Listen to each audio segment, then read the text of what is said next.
Okay, here we are in Chapter 4, Part 1, and we're going to start with a general overview of physical activity for fitness, health, and athletic performances. Now remember, this is just an overview, and those of you doing, perhaps doing Assignment A, this will be helpful.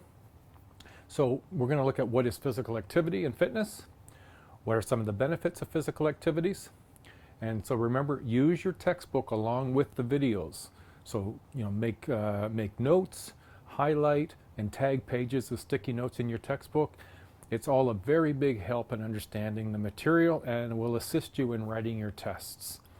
I won't be mentioning this anymore, so I just thought I'd give you fair warning that your textbook is important. So let's get started. Physical activity. Physical activity can be defined as any body movement produced by the skeletal muscles that result in substantial increase over resulting energy expenditures.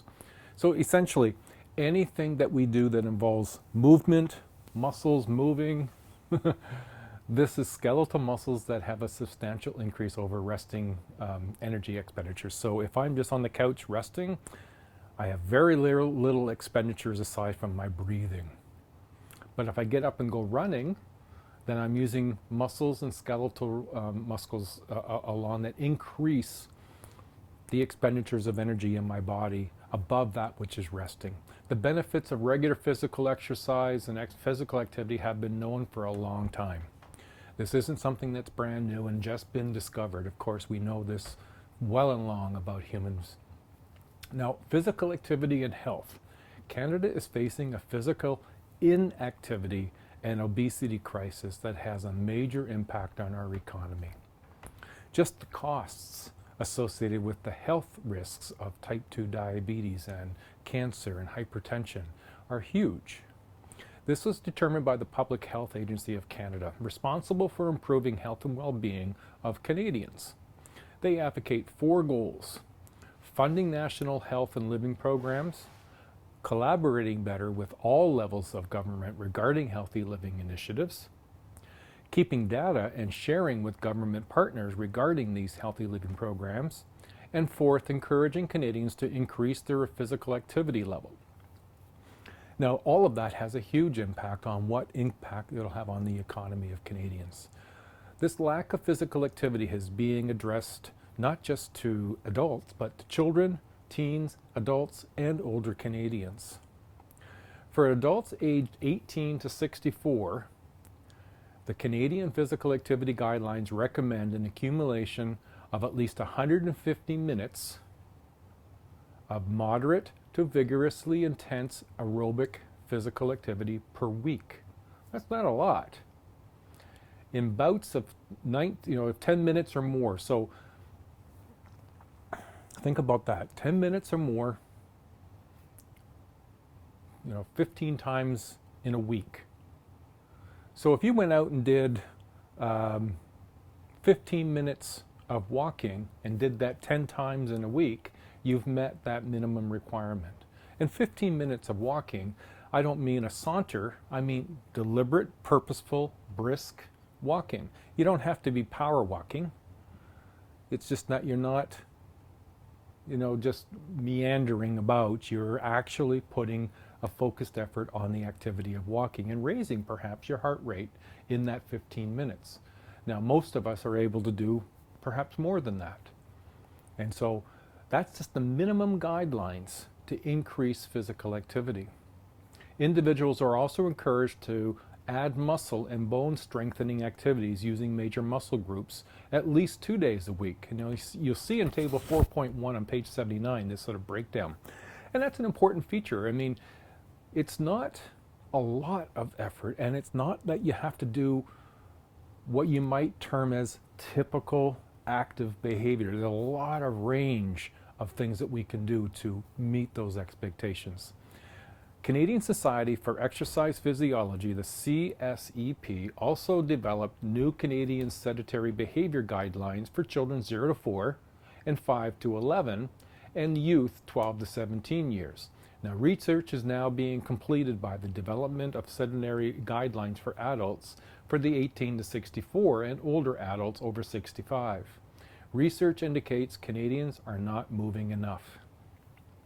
So we must, be curious and maybe wonder. So let's look at physical activity and fitness. Physical fitness is the ability to respond to routine physical demands with enough energy reserves to cope with sudden change. Okay, let's look at that. You're a student. You've got classes to be aware of, assignments, tests. You may have family, not just the family that raised you, but you may have your own children. You may have a part-time job. You may have other interests and obligations. And physical fitness then is the ability to respond to all of these demands, as well as the sudden one that might pop up that requires us to move it from, move ahead on the priority list ahead of something else we have been doing routinely. So that's maybe not how you've determined physical fitness in the past. Physical fitness is really just about being able to cope with the challenges. I run a lot in part because my physical fitness enables me to do what I do and keep that up. In order to make these videos, to mark assignments, to deliver my courses, to respond to meetings, to look after my partner, to be available for my children and my grandchildren, well, that requires physical fitness too. And being able to deal with that and the surprise things that pop up. Last semester, the surprise thing that popped up was a strike. It wasn't something everybody planned on, and it wasn't even something anybody was for sure seeing going to happen, but it happened, and we all had stress added to our lives. Our physical fitness enabled us to cope with that either better or worse than if we had no fitness. So you can consider yourself fit, if you meet your daily energy needs and can handle unexpected extra demands and are protecting yourself against potential health problems. Your own student experience, the added family, children responsibilities, job, friends, to have the energy to be able to do all of these and be able to reasonably respond to sudden stressors and remain healthy. See, now that's the key, is to be able to deal with our daily activities and remain healthy. Now there's 5 health-related components to fitness, physical fitness, and we'll look at each one briefly. Okay, first, and we're going to explore this, would be aerobic and cardiovascular endurance. So this is involving the brisk walk, jogging, running, swimming, any activity that increases the amount of blood being pumped by your heart throughout one's body efficiently to enable the person to sustain the activity. Okay, so cardiovascular endurance is the ability to be active, raise your heart rate, push the blood through your system, and be able to do so for more than a minute, being able to do so efficiently to enable us to participate in some activity. Now this is often, at least research-wise, being measured by what's called the VO2 max test, looking at that efficiency of our system. Now most of us haven't done a VO2 max test, but most of us have gone upstairs and been out of breath at some point in our lives, and that's an indication of not having good cardiovascular endurance. If we're able to go about our everyday activity and not be out of breath and not raise our heart rate too extraordinarily, then that's a good indicator of better fitness. Okay, so cardiovascular endurance is one, or aerobic exercise. Muscular strength. This refers to the forces within the muscles that is measured by maximum weight one can push, press, or lift. Anytime you've been at a gym that involves a bench press or curling weights or pushing weights, that's muscular strength. Muscular endurance, that's one's ability to perform repeated muscular effort that is measured by how many times one can push, press, or lift an item. So you can lift 20 or 20 kilograms, but can you do it 20 times? There's a difference between muscular strength, being able to lift it, and being able to do it 20 times is muscular endurance. Flexibility. This is your range of motion around specific joints, whether that's shoulders, hips, knees, That's your range of motion. Flexibility is affected by age, sex, posture, how muscular you are, and the level of body fat that you have. All impact our ability to be flexible. And lastly, we'll look at body composition, which refers to the amount of fat or lean tissue on our bodies. Now, the higher one's body fat percentage is, the higher our health risks are. And that shouldn't be surprising, but it is something certainly that we can work towards reducing and improving our body composition. So now let's look just briefly, because I don't imagine this is not a course that's going to help physical activity and athletic performance for everybody. Many activities demand a special type of athletic performance that includes skill-related fitness such as ability, balance, coordination, or power. And these are the added features to performance-based. Now, like I said, this course isn't going to be focused on doing that for anybody, and you'll find more of the detail about agility, balance, coordination, and power in your textbook. The health benefits of physical activity. Let's explore those. Exercise is medicine. Now, this is from Exercise is Medicine Canada. It's a trademarked statement. Healthcare providers access and review their patients' physical activity programs as part of a regular physical examination. And that's what exercise is medicine means. It's this incorporating in medical health reviews our physical fitness. Health benefits of physical activities include better bones.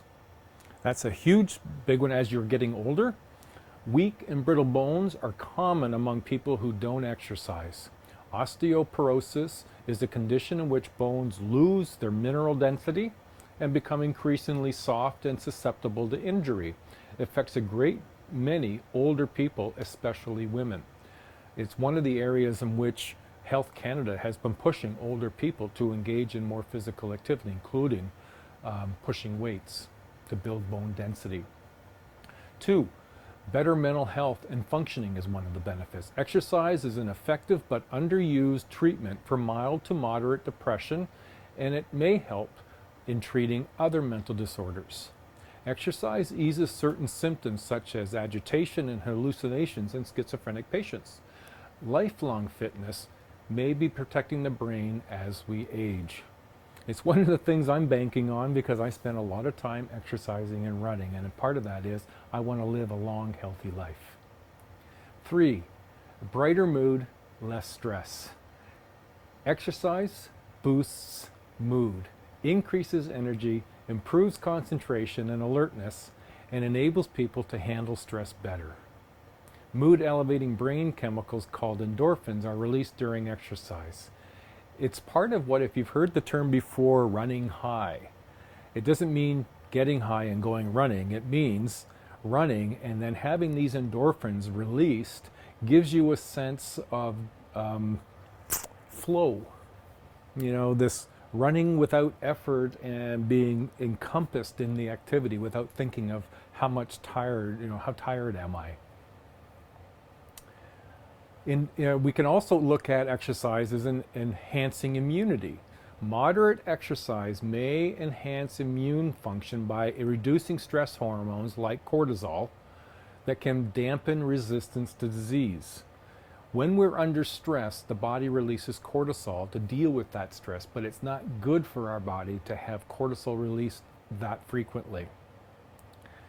Healthier hearts and lungs. Sedentary people are about twice as likely to die of a heart attack as people who are physically active. Regular physical activity can reduce the risk of cardiovascular disease. As the lungs become more efficient, they take in more oxygen, and their vital capacity, ability to take in and expel air, is increased, providing more energy for use. So the more of that exchange that we exercise our lungs and our heart, the more they become efficiently able to manage that level of stress and take more. Longer and more active life.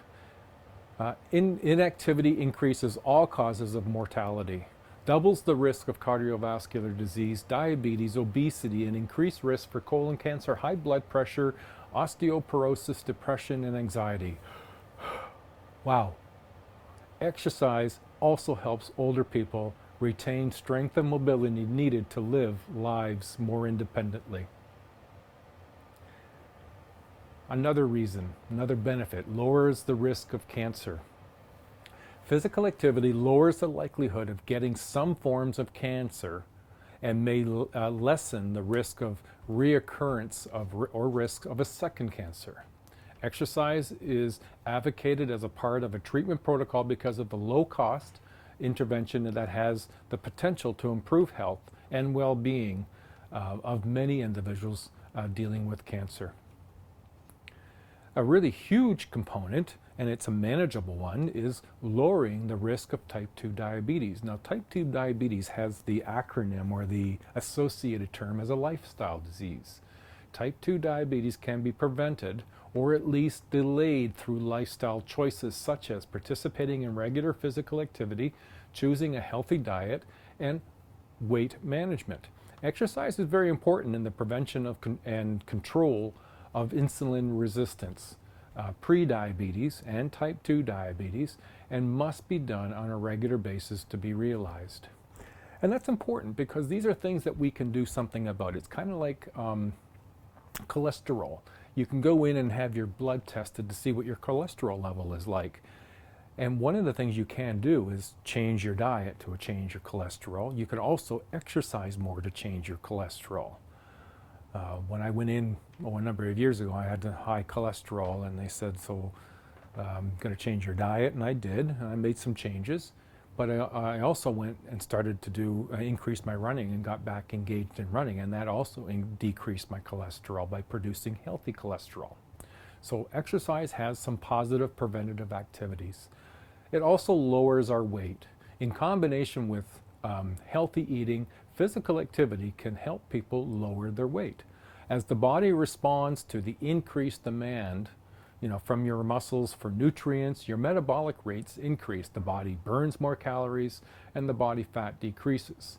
This surge persists after exercise, so you can continue to burn calories even after you stop working out. It's one of the things that I've relied on, and it's one of the things that helps manage my weight. I don't try to get too small. Too small is not any more healthy for me than being too big.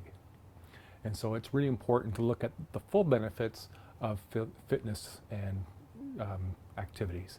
So I hope this has been helpful for the part 1. We're going to get started with part 2 and look at a little more specific about fitness. All right, let's carry on.